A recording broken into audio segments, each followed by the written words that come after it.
Halo, selamat sore Bu Lulu dan teman-teman. Izin memperkenalkan diri. Nama saya Saidatul Hawa dengan 3 digit NIM terakhir 161. Saya berasal dari kelas D. Pada kesempatan kali ini, saya akan menjelaskan tentang aktivitas pergudangan dalam logistik. Topik ini tuh sangat penting karena gudang adalah salah satu komponen utama dalam rantai pasok. Tanpa gudang yang dikelola dengan baik, aliran barang bisa terhambat, biaya operasional menjadi meningkat, dan pelayanan kepada pelanggan bisa terganggu. Melalui presentasi ini, kita akan melihat bagaimana gudang bekerja, mulai dari barang datang hingga barang dikirim. Definisi gudang tuh apa sih?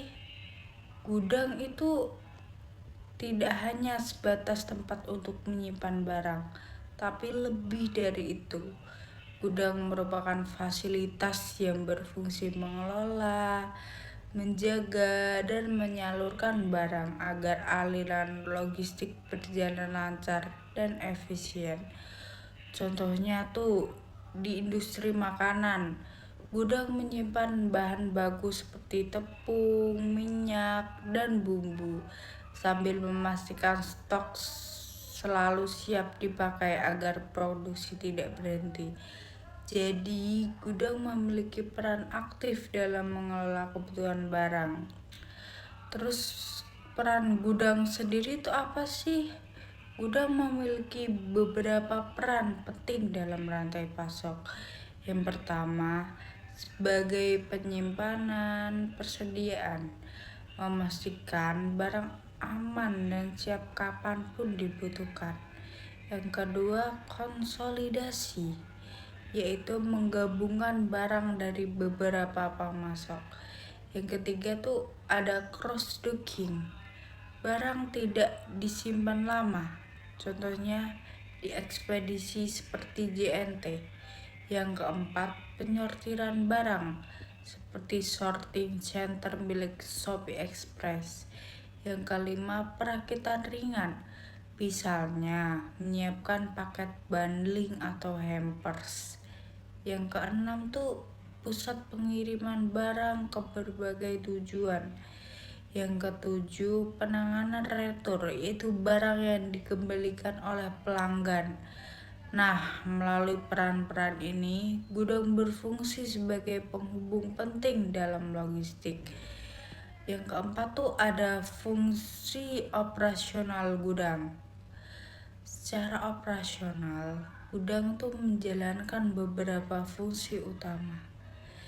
Yang pertama, yaitu sebagai penerimaan barang. Itu untuk memastikan jumlah dan kondisi barang sesuai pesanan. Yang kedua, untuk penyimpanan, yaitu menempatkan barang di tempat lokasi yang aman dan rapi. Yang ketiga itu packing, yaitu mengambil barang sesuai pesanan pelanggan. Yang keempat tuh ada pengiriman, meliputi packing, labeling, dan loading. Yang kelima ada administrasi informasi, yaitu misalnya mencatat pergerakan barang dan mengontrol stok. Jika salah satu fungsi ini tidak berjalan baik, proses gudang lainnya juga bisa terganggu loh. Nah, yang selanjutnya tuh ada produktivitas gudang. Kinerja gudang tuh perlu diukur untuk mengetahui apakah operasi berjalan efisien atau enggak. Yaitu ada 4 aspek utama. Yang pertama, produktivitas tenaga kerja. Misalnya beberapa banyak pesanan yang bisa diproses dalam 1 jam. Yang kedua, utilasi ruang, melihat apakah penyimpanan digunakan optimal. Yang ketiga, biaya per unit, yaitu biaya untuk menangani satu barang. Yang keempat tuh frekuensi kesalahan, seperti salah ambil barang atau selisih stok.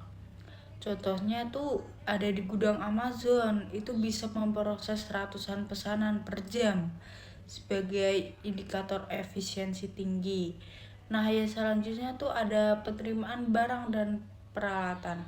Penerimaan barang adalah tahap paling awal dan sangat vital. Di tahap ini, barang akan dicek jumlahnya, kondisi fisiknya, dan dicocokkan dengan dokumen seperti purchase order. Peralatan yang digunakan tuh antara lain forklift, hand pallet, timbangan, dan barcode scanner.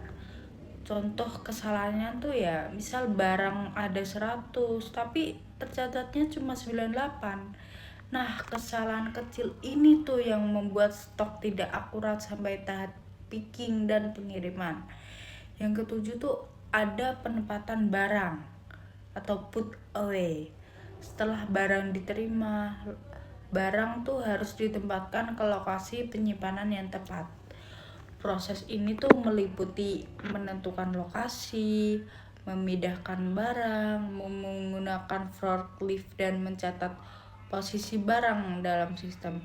Contohnya tuh barang dengan permintaan tinggi biasanya diletakkan lebih dekat dengan area packing agar proses pengambilan tuh lebih cepat dan mudah tentunya.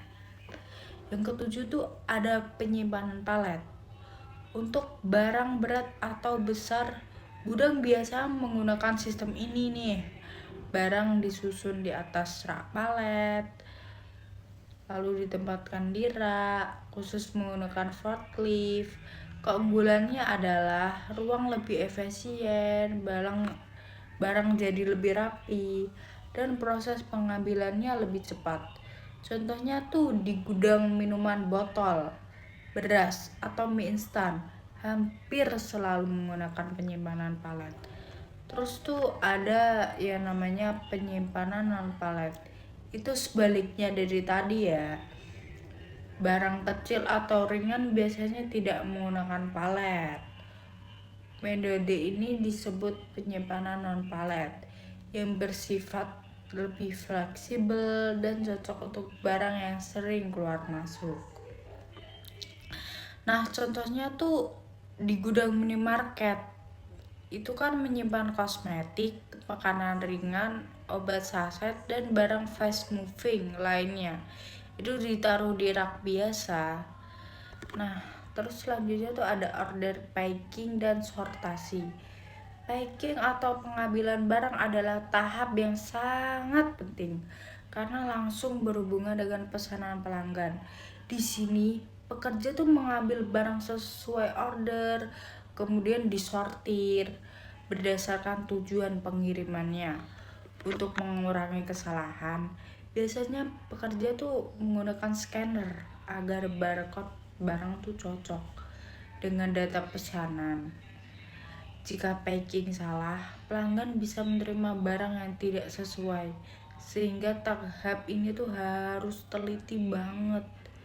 Terus tuh ada pengiriman atau dispatch. Ini tuh tahap terakhir dari pengiriman.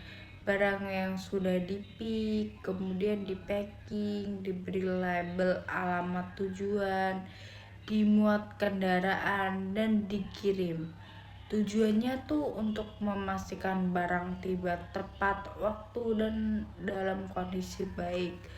Contohnya tuh barang pecah belah atau seperti gelas, piring, terus dibeli bubble wrap ya.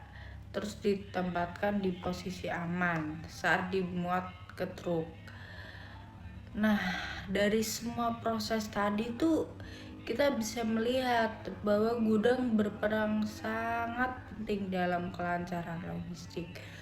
Gudang bukan hanya tempat untuk menyimpan barang, tetapi itu sebuah sistem yang mengatur aliran barang mulai dari datang, disimpan, diambil, hingga dikirim ke pelanggan. Jika seluruh proses berjalan baik, maka kepuasan pelanggan dan efisiensi perusahaan akan meningkat. Baik, itu saja yang bisa saya jelasin. Terima kasih kepada Bu Lulu dan teman-teman.